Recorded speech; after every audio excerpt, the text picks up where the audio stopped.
Hey, good morning, good afternoon, good evening to everyone out there, and welcome to the announcement of the Launch Prize winners. My name is Sarah Murray. I have been with NASA for a few decades now, probably more than 30 years, just retired. And let me tell you that I looked at the experiments that you guys designed, and you are absolutely the types of young people that NASA is looking for.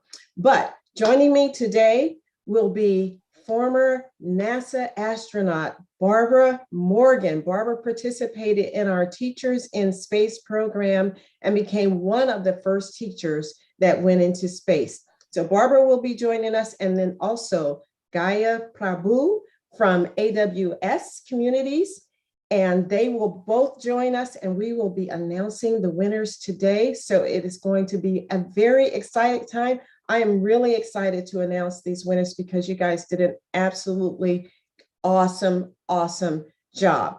Now, what we're going to do after we announce the winners, Barbara and I are going to have some talk to the winners and get some perspectives from them.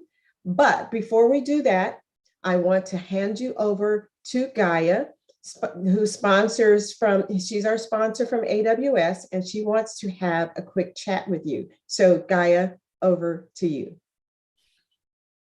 Thank you very much. Hello, everyone. Such a pleasure to see you all today. My name is Gayatri Prabhu, Gaia, and I lead community engagement for Amazon Web Services globally. I'm based in sunny Singapore, and I do hope that one day we are all able to meet in person very soon. A tiny interesting part about my profile is that I also happen to be an electrical engineer, and I had a fairly long stint in telecom operations before I took on my current role. And what I can say is that having a STEM background has added so much value to every single job I have taken on since then. And it gives me great pleasure to see all the awesome projects that you have developed. And it gives us a lot of hope for the future. We really look forward to the budding technologists and innovators of the future. Just like NASA wants you, Amazon Web Services also wants you, and can't wait for the day you're going to join us all. With that, congratulations, everyone. And I wish you a very, very successful career in STEM. Okay. Thank you, Gaia. Thank you, Gaia. It's great to hear that Gaia also was an electrical engineer like I was, and she's working with AWS, but we would like to give AWS a huge thank you from everyone here at ISAT, and then also on behalf of all the young female leaders that are out there who took part in this Launch Prize. Let me tell you, it is so important that we have organizations like AWS investing their time and energy to develop young people. And so thank you again, AWS, for doing that. And I'm going to hand you over to Barbara.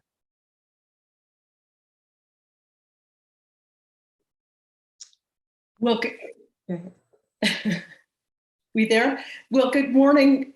Good morning, everyone. Good afternoon, everyone. Good evening, everyone. It is such an honor and pleasure to be with all of you today. And thank goodness for technology so that we can be together with all of you today. I too, like Sarah, want to thank Gaia so much and Amazon Web Services so much for your support of this wonderful program that allows these young people to develop and grow. And that it's a program for all girls, that's super exciting for me. So thank you so much. And we are so excited to announce the winners today, but we want you to know that what we really want to do also is congratulate all of the young women who participated in this program. Mm-hmm. We are so proud of you. Your determination, your willingness to work hard, your willingness to take on a really tough challenge and keep going for it from beginning to end is so important and worthy of huge congratulations. We had 220 teams, 700 girls participating. And the examples you see on the screen are just a few of the many of the 220 fantastic proposals that were sent in. So I can tell you, our judging team had a really tough time selecting just one because there were so many deserving entries. So congratulations to all of you. And now, without further ado, we are excited to announce the winner, the winning team. Yeah, so Sarah and Gaia. I'm excited. I'm excited. Drum roll, everybody. I'm so excited. Okay, so our winning team is STEM Center Africa from Edenview Academy in, I hope I don't mess this up with the pronunciation, but it's Oyugis, Kenya. All right. Congratulations.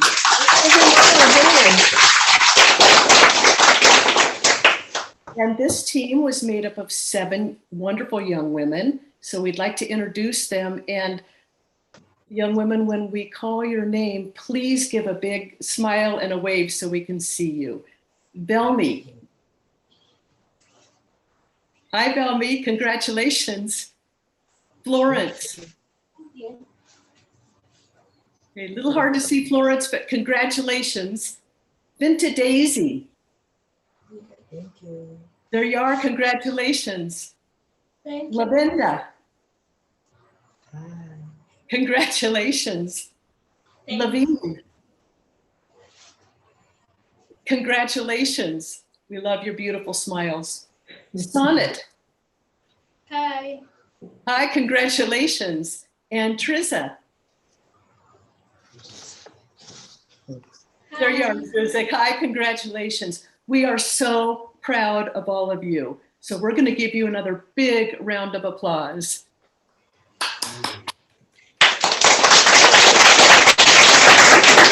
Woo!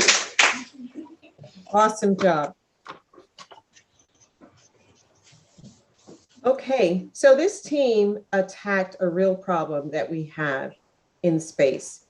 Going to Mars, going to the moon, they attacked the problem of dust.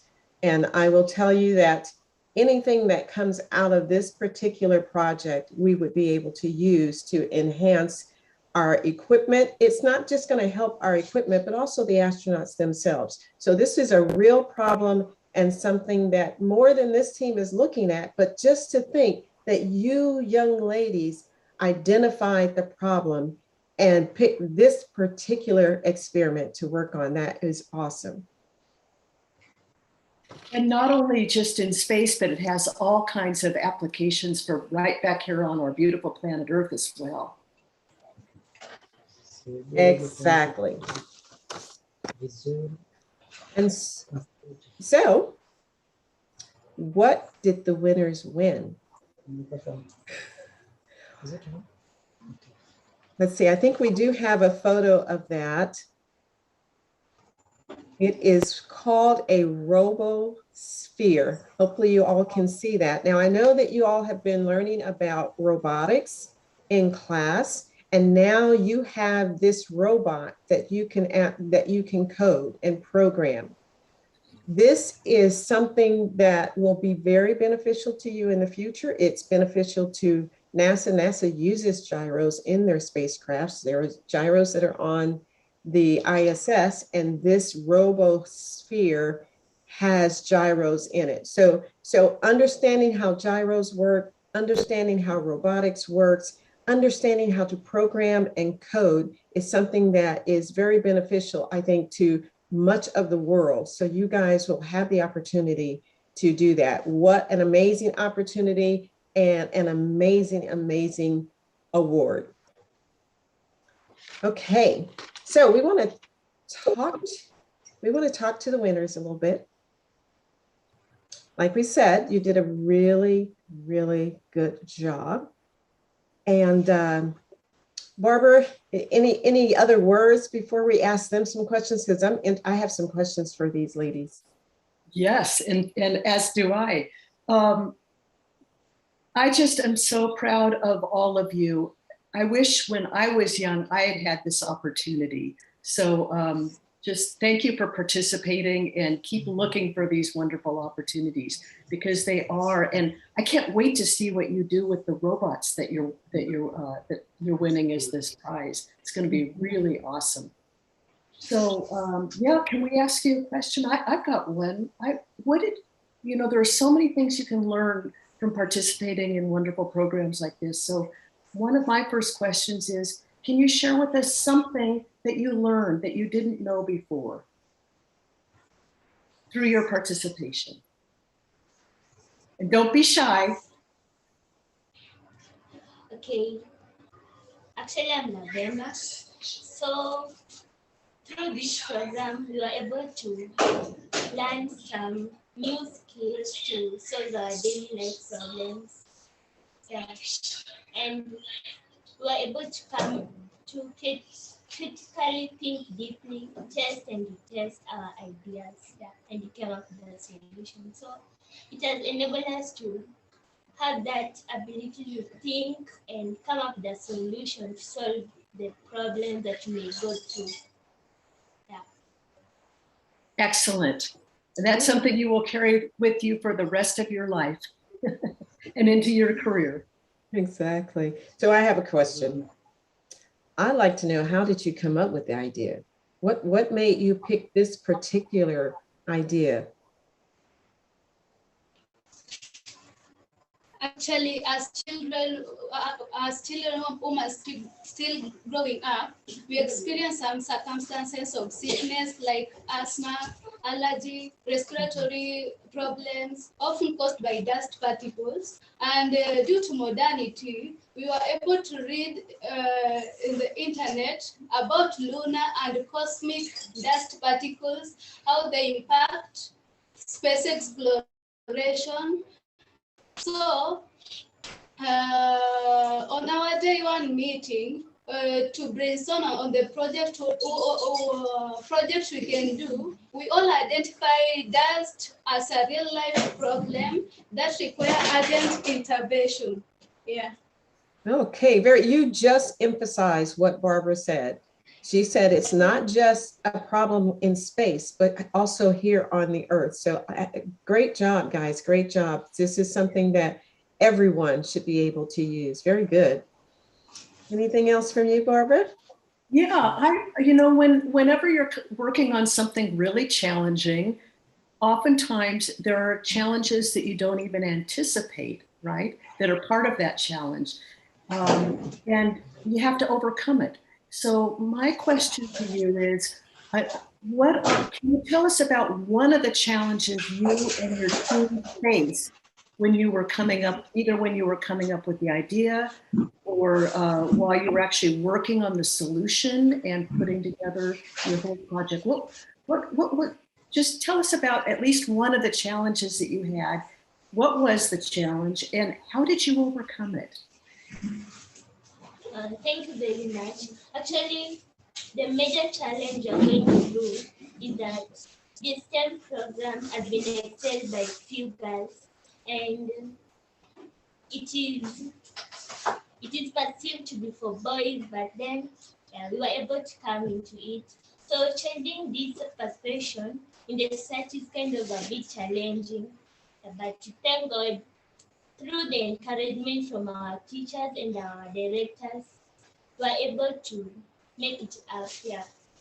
And another challenge we went through is frequent power blackouts, and we were able to get some help and yeah.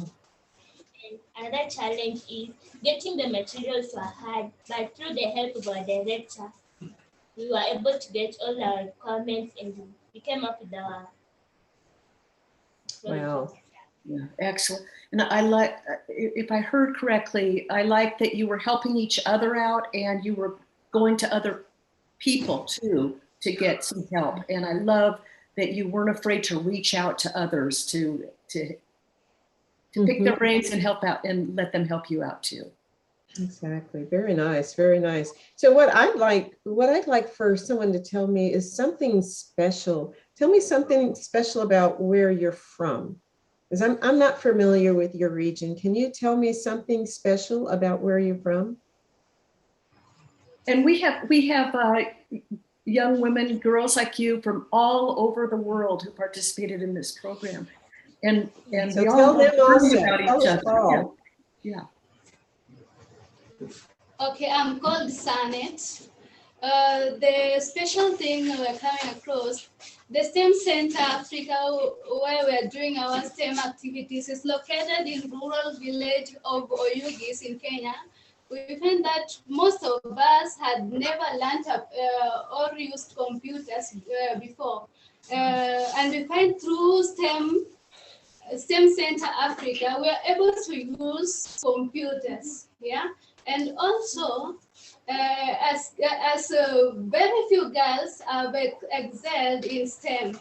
There are not even mentors to look for such girls as in professions like engineering, doctors, computer scientists. So girls need some mentors, and we as we are studying STEM Center and we interact with you, we would like to be mentors of other girls in the future.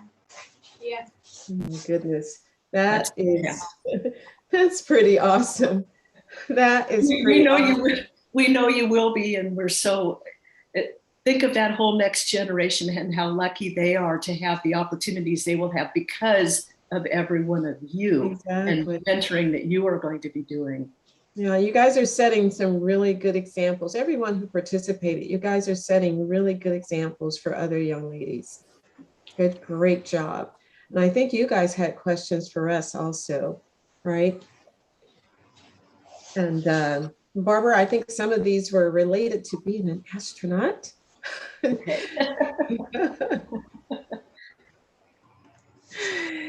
All righty. So I'm going to say, let's see. So the first question I have here, it says, how did you manage to become an astronaut? And what motivated you?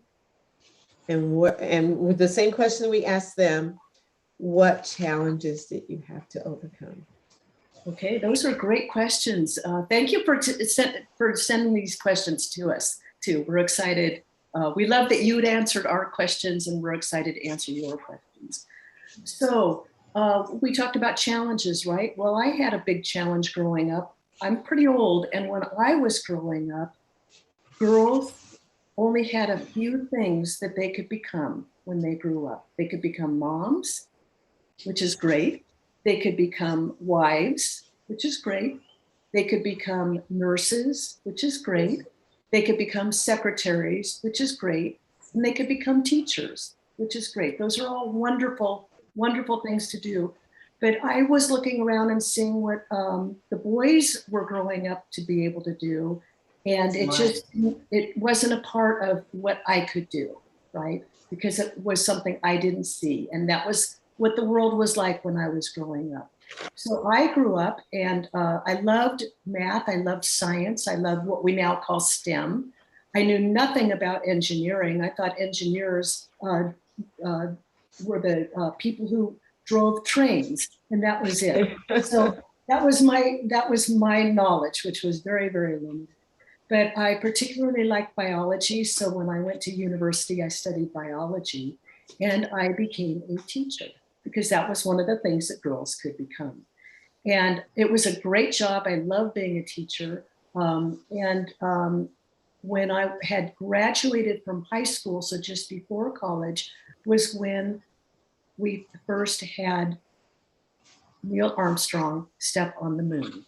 And I thought that was the most amazing thing ever. I loved looking up at the stars. I loved learning. I wanted to know everything about the universe that I could. But when I saw Neil Armstrong step on the moon, it didn't occur to me that I could be a part of our space program and space exploration. So I went off to become a teacher. And as a teacher, we are always looking for ways to learn more, ways to make our classrooms more exciting. Just like you are in this wonderful STEM program that you have in Africa, those are the kinds of things that I was trying to learn to be able to give those kinds of opportunities to my students. And one day NASA decided, excuse me, that they wanted to send a teacher into space. And just like you, when this opportunity came up for you to be part of the All Girls Launch Prize, I thought, that's a great learning experience. I want to try that. And I had a bunch of people tell me, oh, you're crazy. Why would you try that? You'll never get picked. Just like we talked about earlier, right? Mm-hmm. So I thought, well, I know if I don't apply, I certainly won't have the opportunity. So I applied and I got very lucky. And that was kind of my start. And then we had a terrible, terrible accident. That was a huge challenge because we lost our teacher in space, my friend Krista McAuliffe, and we lost our whole crew on the Challenger, 7 wonderful, wonderful people. So it was really sad, and that was hard to overcome, and still is to this day. But NASA asked if I would later on continue and apply to become an astronaut and leave the classroom and join NASA for a full-time astronaut position. And I applied and got very lucky. And the rest is kind of history. Oh, wow. Well, but Sarah, can I throw that question back at you? Because I know people, think of astronauts when they think of NASA, but there are so many incredible opportunities. And can you tell us about your path to NASA and some of your challenges? And I like to do this because everyone doesn't want to be an astronaut, but perhaps you do want to work in the space industry. Now, I will admit, I wanted to be an astronaut. Right? And so the first lesson is sometimes the path that you want to take doesn't always take you there. But I think maybe you've heard, if you shoot for the moon, at least you land among the stars. If you miss, you land among the stars. And so I ended up working at NASA. I started out my family is from the South, also Mississippi, and very small town. It's a very small town. I never dreamed that I would be training astronauts. So I started out in mission control. As you can see behind me, this is a background of mission control. And I started out actually controlling the space shuttle. Me controlling a young Black woman controlling the space shuttle. I never dreamed I would do that. But what I want to also kind of emphasize is when we talk about don't be discouraged. When I first started school, I was not focused, and I ended up not finishing initially, and I joined the United States Army. The United States Army. But do you know that what I learned in the Army, I was able to apply at NASA? So I think what I want you guys to get from that is that even though your path may not look like where you want to go, learn from whatever you're doing and persevere. Okay, so we're going to go on, Barbara, to the next question. Sure, I just want to add on, I love that message. And the other part of that too is, like you said, if you shoot for the moon, you're going to land in the stars. Yeah. And you never know where that path is going to take you. So I had no idea. Where I was teaching was a teeny tiny town high up in the mountains. We had no, we did all our own entertainment. You couldn't go to a shopping center, or you couldn't go to a movie theater, or you couldn't go to a sports event. There just was nothing there. We had 2,000 people in our town. And so you just never, ever know, right? Right. And what I hope all of, and I think these young people who we're talking with today already know this because they applied to this great opportunity, but opportunities are going to come your way. And part of it is just keeping your eyes open and then not being afraid to go for it. So, okay. And so I'm sorry, but we'll have to get together again, because I think Barbara and I could talk forever to you ladies, because some of the things, I have been to Uganda. I have a good idea of the challenges that you guys have had. I've seen schools that were just dirt floors with a tin roof and no walls. So again, what an awesome job that you guys have done based on the challenges that you have. So moving on. So the second question says, tell us your experience and how you felt on your first day in space. Oh, wow. So again, I could talk forever on this, but I'll try to keep it short. So you've been working really hard. So it took, gosh, we had quite a few years of learning. So, and Sarah's husband actually was one of my awesome teachers at NASA. So we had to learn all about everything, all the space shuttle systems. And because we were building this International Space Station here, we also learned all of the International Space Station systems. And it took several years to learn all that. We also learned the robotics, how to fly the robotic arm. As we were building the International Space Station, that was one of my most fun jobs because it's math in action. And that's why I'm particularly excited about the robots these young women are going to be programming as part of this prize. So you have worked really hard, and you've been practicing with your team. And by the way, your team is not just your crew on orbit; it is all the people in mission control, like Sarah, who are doing all the hard work behind the scenes. And you're very tired. You're on the launch pad, waiting to launch. And you're not waiting, you're watching everything that's going on and making sure that everything's going well. And when it's time to launch, you launch. So you are accelerating from the launch pad into space.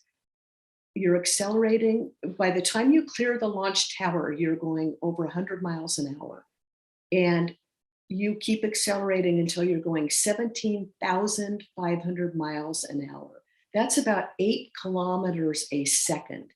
It is really, really, really fast. So you're on quite a ride. I was told that it's going to feel like because you're also experiencing 3 Gs or 3 times Earth's gravity. I was told it's going to feel like a big a couple 2-ton gorillas jumping up and down on your chest. I didn't feel that, but I felt this enormous push. It's like the hand of God pushing you as fast as he or she can into space. And 8.5 minutes later, you are in space. And that's your first day. When you unstrap, first of all, you've just been plastered in your launch seat as you're going into space. But as soon as our main engines cut off and we are in space, even though we're going 17,500 miles an hour, it doesn't feel like you're going any speed at all, because you unstrap and you are floating.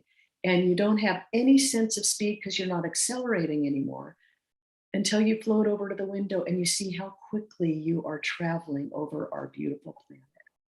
And we have lots of work to do, so it's not like you can just play around, right? And we were excited. Our job was to help construct this International Space Station that you see. So we had to get to work right away, but we did have an opportunity to float over to the window and take a quick look before we got to work. And I was shocked by my biggest surprise in space at first was the blackness of space. It is a black I have never seen anywhere on our planet. And the big surprise in this picture behind me, you can see you are going so fast that you are traveling around our huge Earth in 1.5 hours. So you get 45 minutes of day, 45 minutes of night, 45 minutes of day. This picture, we're on the daytime side of the planet, right? The planet's nice and shiny, our beautiful planet Earth. But if you see over, oops, I'm having trouble. If you see over here, the blackness, that blackness of space, which is this incredible, beautiful black, goes all the way down to the edge of the Earth. It's not like you're looking outside where you look up and it's lots of blue. It's pitch black all the way down to the edge. All of that blue is that thin blue line that you see on the edge of our planet. So that was my big surprise. Okay, very nice. We're going to keep moving here. So one of the questions you've already answered, is there night or day in space? And like Barbara said, it takes 1.5 hours, 90 minutes for the spacecraft to travel completely around the Earth, and you have 45 minutes a day and 45 minutes of darkness. So moving to the next question, how long? Sarah, I'm just going to jump in for a minute just to say one of the really neat things from space is you can see exactly where day ends and night begins. We Yeah. call that the Terminator line, and it's really cool. You can see that. Thanks, Barbara. So Barbara, tell us, how long can an astronaut stay in space? Well, we've had our astronauts stay in space for about a year. And that's the longest to date that we've had. And we've had several astronauts who've gone on many missions. So you cumulatively add that up, and it's been more than a year. And by astronauts, I'm talking about people from all over the world. We've got cosmonauts, we've got astronauts, we've got taikonauts. On the space shuttle, those missions, we had enough energy basically to be able to stay in orbit for about 14 days, for about 2-week mission. But on the International Space Station now, we've had crews, like I said, stay for a year. Most of our folks are on the International Space Station for somewhere between, say, 4 and 6 months at a time. And we're constantly taking data from those stays in space so that we can really determine just how long and what the effects are. But good data coming from that. And then the last question, I like this question. So the young lady says, participating in this project has really enticed us to become astronauts. What can we do to achieve this dream? Fantastic question. So the first thing is hang on to that dream and keep reaching for it. That's number one. And like we talked about earlier, don't let anybody try to stop you, and certainly don't stop yourself. So keep working really hard and keep looking for those opportunities, keep going for them. It's in any of our space programs around the world, it takes all different kinds of backgrounds. So, and I'm talking about backgrounds as far as your education goes. So we have people who have literature backgrounds and art backgrounds. But if you want to work, say, in something like mission control, or help design spacecraft or space systems, or you want to serve as an astronaut, then those jobs you're going to want to have a math or a science or an engineering background, and lots of experience too, technical background, we call it, in the STEM fields. Right, and I mean, this is really a great question because we have attorneys that work at NASA. We have doctors that work at NASA. When the astronauts train for their spacewalks, what they do is train in the neutral buoyancy laboratory. This is one of the largest pools indoor pools in the world. It contains 6.2 million gallons of water. And we have divers that work at NASA because we have to have divers in that pool with the astronauts at all times. So almost any career, we need at NASA or in the space industry. Maybe you're not at NASA, maybe you're European Space Agency. I don't know, but I'm just telling you that astronaut is an awesome, great goal. And if you want to do that, I think you should shoot for it, but I don't want you to be discouraged. If you can't do that, you can still work in space. And like you said, there are so many outstanding jobs. When I was doing all my training in the pool, we call it the Neutral Buoyancy Lab, for doing spacewalks, I thought the coolest job was our divers. So I had 5 divers working with me at all times, and they got to do that every single day. Right. It was fantastic. Yeah. The Neutral Buoyancy Laboratory was my office for a number of years because I was responsible for that facility. So really great experiences. Like I said, your path may not be going where you think it is. It might take some turns and some twists. It doesn't mean that you're not going to reach your goal. So learn from those twists and turns, but it is absolutely important that you don't get discouraged. You persevere. And then I have these 3 things, and I entitle it, Don't Be Afraid. Okay? Don't be afraid to fail. You may not get everything right. None of us are perfect. Don't be afraid to fail, but make sure that you learn from whatever you're doing. Because if you don't try and fail, you absolutely won't learn. So please, please don't be afraid to fail. The other thing is, don't settle for being average. NASA does not take average people, and I bet you AWS would not take average people. Do not be average. You want to be the best that you can be. And sometimes you might be doing something that you don't particularly like or care for. It doesn't matter. Do the best that you can at that job, and it will benefit you. And then the last thing is what I think our winning team did is, don't be afraid to reach out to people, ask questions. If you have an idea of what you want to do, you might even go to someone who is already doing that job and ask them, can I shadow you for a day? Can you talk to me about what you do? So that's my thing, is don't be afraid. Make sure that you're talking to people, reaching out, and don't be afraid to fail. This is what discourages a lot of folks, and they give up. Do not give up. You guys are hearing what I'm saying? Yes? Yes. Don't give up. You guys have, I wish I had had the opportunities that you all have had.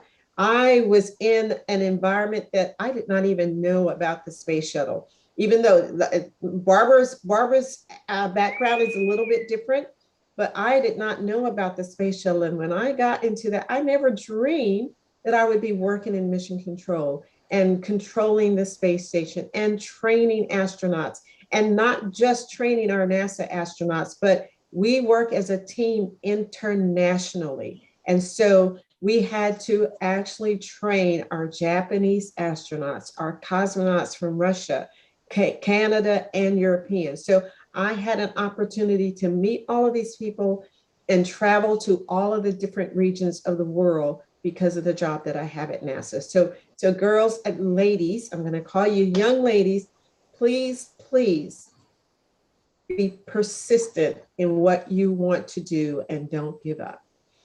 Barbara? Perfect message. And what we like to say is, keep reaching for your dreams, not our dreams, not your parents' dreams, your dreams. For you, for every single one of you, the sky is no limit. And you've shown us that through your participation in this fantastic program. So congratulations to our winning team, to all of you, and congratulations to all the participants in this program. We are so proud of you young women, and we can't wait to see what you're going to continue doing and into the future. Right. Thank you so much. Right. And before we leave, I want everyone to give everyone just a great big hand for all your participation, to the winners and everyone who participated. Great job to all. And thank you again, AWS. Okay, and we are going to say goodbye. You guys take care. Thank you everyone. I appreciate. Thank you.